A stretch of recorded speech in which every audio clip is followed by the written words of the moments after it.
कृषि के नए आयाम पढ़ रहे थे। भारतीय कृषि में नए आयाम क्या क्या हुए हैं, क्या परिवर्तन है। तो हमने 3 इसके आयाम पूर्व में पढ़ चुके हैं: अनुबंध कृषि, कॉरपोरेट कृषि, पुष्प कृषि। और आज हम चौथा पढ़ते हैं नया आयाम, कृषि व्यापार, एग्री बिजनेस। एग्री बिजनेस का या कृषि व्यापार का तात्पर्य है कि जो कृषि वाणिज्यिक उद्देश्य से की जाती है, उसमें केवल मुख्य उद्देश्य होता है जो केवल व्यापार के लिए कृषि की जाती है।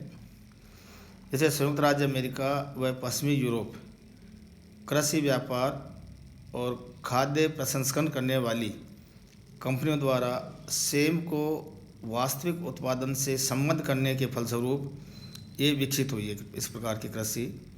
सबसे पहले इस प्रकार की जो कृषि का कहने का तात्पर्य है कि सबसे पहले इस प्रकार की जो कृषि का विकास हुआ था, व्यापारिक कृषि का, वो यूएसए और पश्चिमी यूरोप में हुआ था। ऐसी कंपनियां हैं, ये कंपनियां जो फार्मों को या खेतों को खरीद कर उनका उत्पादन संचालन स्वयं करती हैं। उनका रेट भी निर्धारित करना, सब चीज़ें वो कंपनी के हाथ में होता है। भारत ने हाल ही में कृषि व्यापार के क्षेत्र में प्रवेश किया है। अभी भारत में कृषि व्यापार की जो कृषि व्यापार ये कृषि है उसका भी यहाँ शुरुआत हुई है। और यहाँ पर प्रसंस्कृत तथा गैर प्रसंस्कृत कृषि उत्पाद सम्मिलित हैं इसमें। जैसे प्रसंस्कृत वर्ग में फल सब्जियों में उसके फल और सब्जियाँ, रस, मांस निर्मित वस्तुएं तथा सामुद्रिक उत्पादन, चीनी तथा शीरा, चाय, कवा, तंबाकू, मसाले, गेहूँ तथा चावल सम्मिलित हैं। और इसके अलावा क्या है कि फल एवं सब्जियों की भी यहाँ डिब्बाबंदी की जाती है। कृषि व्यापार का एक महत्वपूर्ण अंग है जिसमें मुख्य रूप से यहाँ मुरब्बा है, अचार है, शरबत एवं आम की चटनी कृषि व्यापार का ये प्रमुख मद हैं। भारत में फलों की कृषि भी विस्तार से की जाती है। यहाँ पर आम, अनानास, संतरा, नींबू, सेब, आंवला, अमरूद। सब्जियों में मटर है, टमाटर, आलू के प्रसंस्करण तथा डिब्बाबंदी संबंधी लघु उद्योग भी पनपे हैं। और ये जो कृषि व्यापार है उसमें उत्तम संभावना भी अभी भारत में विद्यमान है। निर्यात किए जाने वाले फल एवं सब्जियां जिसमें खुबानी है, बेल, आलूचा, स्ट्रॉबेरी। सब्जियों में है भिंडी, बैंगन, फूलगोभी, गाजर, मूली, सरसों, पालक और टिंडा, करेला, परवल और शलजम, मिर्च और अदरक। तो इनका क्या है कि इन सब्जियों का क्या निर्यात किया जा रहा है और इनका व्यापार है धीरे धीरे बढ़ता जा रहा है। अगला लेते हम 5वां जो नया आयाम है भारतीय कृषि में, जो 5वां नया आयाम विकसित हुआ है उसमें है जैविक कृषि या इको फार्मिंग। जैविक कृषि या इको फार्मिंग, ऑर्गेनिक और इको फार्मिंग। हरित क्रांति तथा कृषि के आधुनिकीकरण के अनेक दुष्परिणाम हुए हैं कि जैसे जैसे हरित क्रांति का विकास हुआ तो कृषि का आधुनिकीकरण तो हुआ है, उत्पादन भी बढ़ा, लेकिन इसके दुष्परिणाम भी हुए हैं। इसको हमें कई समस्याओं का सामना भी करना पड़ा है। इसका कई जो खेत हैं बर्बाद भी हो गए हैं, कई रोग भी पनपे हैं। तो देश में 150 मिलियन हेक्टेयर क्षेत्र अर्थात कुल क्षेत्र का 45% जो इस प्रकार की हरित क्रांति से प्रभावित हुआ है। तो यहाँ अनेक प्रकार के अपरदन, जल शक्ति तथा लवणता, क्षारीयता से ग्रस्त हो गया है। 66 मिलियन क्षेत्र है वो भूमि संसाधनों के उचित प्रबंधन के अभाव में बंजर भूमि में परिवर्तित हो गया है कि उसमें उचित प्रकार का जो मैनेजमेंट न करने से या उसके अभाव में न करने से जो कृषि योग्य भूमि थी वो बंजर भूमि में तब्दील हो गई है।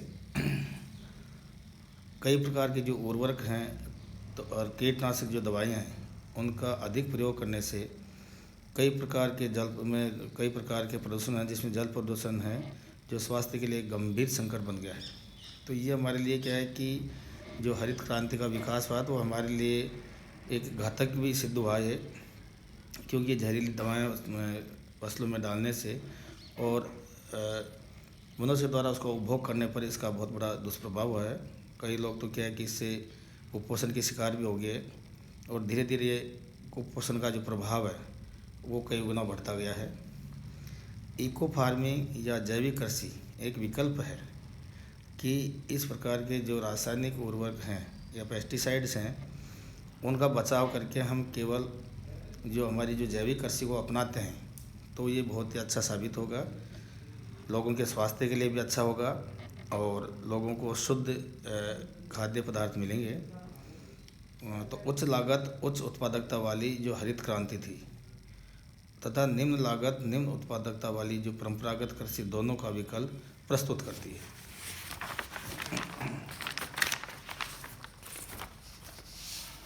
जैविक कृषि उत्पादन की एक ऐसी पद्धति है, ऑर्गेनिक कृषि है, ऑर्गेनिक जो एग्रीकल्चर है ये उत्पादन की एक ऐसी पद्धति है जिसमें सिंथेटिक उर्वरकों और जो कीटनाशक है उसकी वृद्धि में नियंत्रक तथा पशु आहारों के जो उत्पादक हैं का प्रयोग करके हम इसको अपना सकते हैं।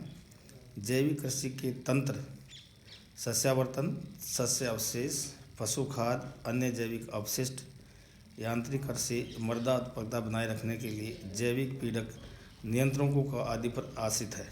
तो ये एक बहुत बड़ी अच्छी कृषि है। और इसी के साथ में एक जुड़ी हुई है इको फार्मिंग।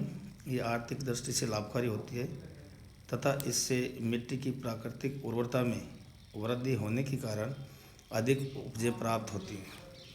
जैसे इसमें आंध्र प्रदेश है, गुजरात है, पंजाब है, पांडिचेरी में इस प्रकार की कृषि को अपनाया जा रहा है और जैविक कृषि जैविक जो उत्पाद हैं वो उत्पादित किए जा रहे हैं।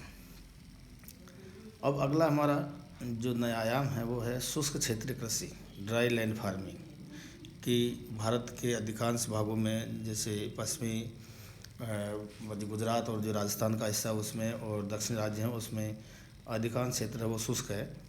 अतः ये कृषि मूलतः भंगुर, ऊंचे जोखिम वाली, कम उत्पादक कृषि पारिस्थितिकी तंत्र से संबद्ध है।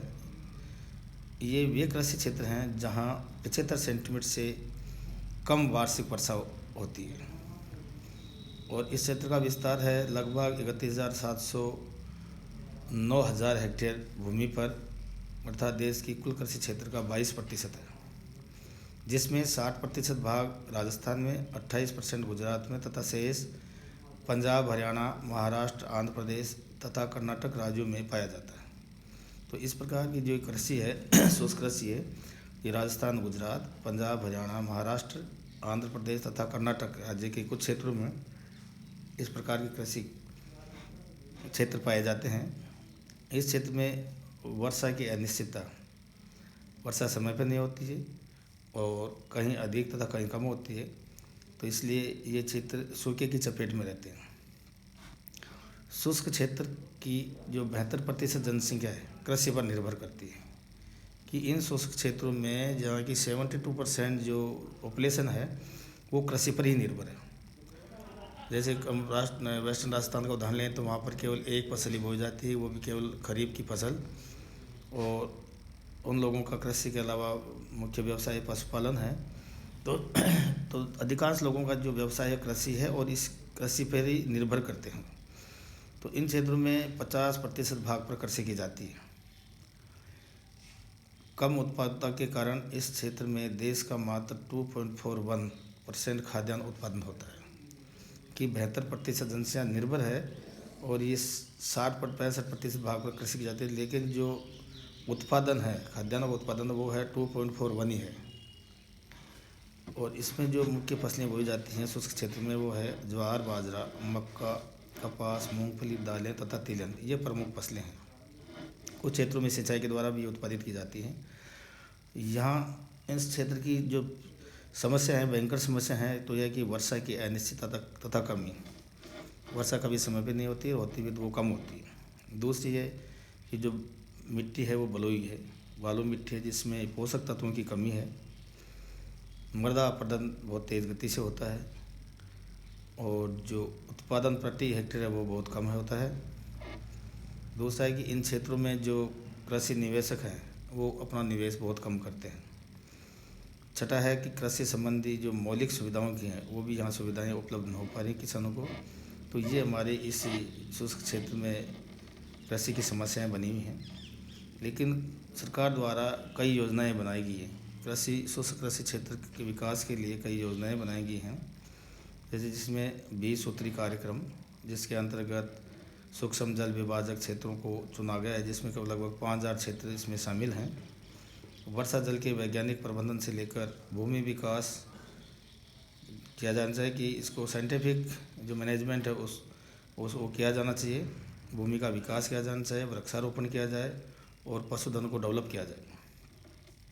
46 जो जल विभाजक क्षेत्र हैं उसमें भारतीय कृषि अनुसंधानशाला ICAR द्वारा तथा केंद्र और राज्य कृषि विश्वविद्यालयों के द्वारा एक आदर्श केंद्र बनाए गए।